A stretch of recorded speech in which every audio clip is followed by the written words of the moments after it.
민수기 9장. 여호와께서 시내 광야에서 모세에게 말씀하셨습니다.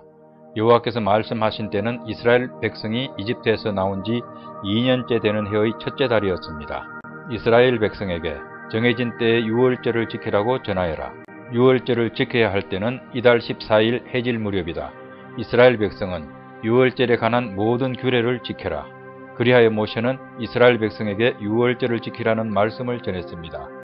이스라엘 백성은 첫째 달 14일 해질 무렵에 시내 광야에서 유월절을 지켰습니다. 이스라엘 백성은 여호와께서 모세에게 명령하신 그대로 했습니다. 그러나 그날 유월절을 지킬 수 없는 사람들이 있었습니다. 그들은 시체를 만져서 부정해진 사람들입니다. 그들은 그날 모세와 아론에게 갔습니다. 그들이 모세에게 말했습니다. 우리는 시체를 만졌으므로 부정합니다. 그렇지만 이 정해진 때에 우리도 여호와께 예물을 드려야 하지 않겠습니까? 우리도 다른 이스라엘 백성처럼 예물을 드리고 싶습니다. 모세가 그들에게 말했습니다. 기다리시오. 여호와께서 여러분에게 무엇이라고 말씀하실지 알아봐야겠소. 그때 여호와께서 모세에게 말씀하셨습니다. 이스라엘 백성에게 전하여라. 너희나 너희 자손은 시체를 만져서 부정해 졌거나 먼 길을 떠나 있을 때라도 여호와의 유월절을 지켜야 한다. 그러한 사람은 유월절을 지키되 둘째 달 14일 해질 무렵에 지켜라.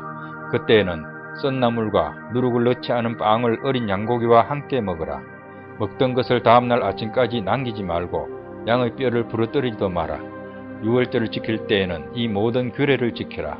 부정하지도 않고 먼 길을 떠나지도 않은 사람은 유월절을 지켜라. 만약 지키지 않으면 그는 백성에게서 끊어질 것이다. 그는 정해진 때에 여호와께 제물을 바치지 않았으므로 죗값을 받을 것이다. 너희 가운데 사는 외국인도 여호와의 유월절을 지킬 수 있으니 그가 유월절을 지킬 때에는 모든 규례를 따르게 하여라. 너희가 지키는 규례를 외국인도 똑같이 지키게 하여라. 주님의 장막인 성막을 세우던 날 구름이 그 장막 곧 언약의 성막을 덮었습니다.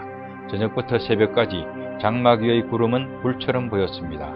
항상 구름은 성막 위에 머물렀으며 밤이 되면 그 구름은 불처럼 보였습니다. 구름이 성막 위에서 거쳐 올라가면 이스라엘 백성도 길을 떠났습니다. 그러다가 구름이 멈추면 이스라엘 백성도 그곳에 진을 쳤습니다. 이스라엘 백성은 여호와의 명령에 따라 길을 떠났다가 여호와의 명령에 따라 진을 쳤습니다. 구름이 성막 위에 머물러 있는 동안에는 이스라엘 백성도 진에 머물러 있었습니다. 성막 위의 구름이 오랫동안 머물러 있을 때는 이스라엘 백성도 여호와의 명령대로 이동하지 않았습니다. 어떤 때에는 성막 위의 구름이 며칠 동안만 머물기도 했습니다. 이스라엘 백성은 여호와의 명령에 따라 길을 떠났고 여호와의 명령에 따라 진을 쳤습니다. 어떤 때에는 성막 위의 구름이 저녁부터 아침까지만 머물기도 했습니다. 이튿날 아침에 구름이 그치면 백성도 길을 떠났습니다. 밤이든 낮이든 구름이 그치면 백성도 길을 떠났습니다. 성막 위의 구름은 이틀을 머물기도 하고 한 달을 머물기도 하고 1년을 머물기도 했습니다. 구름이 머물러 있는 동안에 이스라엘 백성은 진을 치고 있었습니다. 그러나 구름이 그치면 백성도 길을 떠났습니다. 이스라엘 백성은 여호와의 명령에 따라 진을 쳤다가 여호와의 명령에 따라 길을 떠났습니다. 그들은 여호와께서 모세에게 명령하신 대로 했습니다.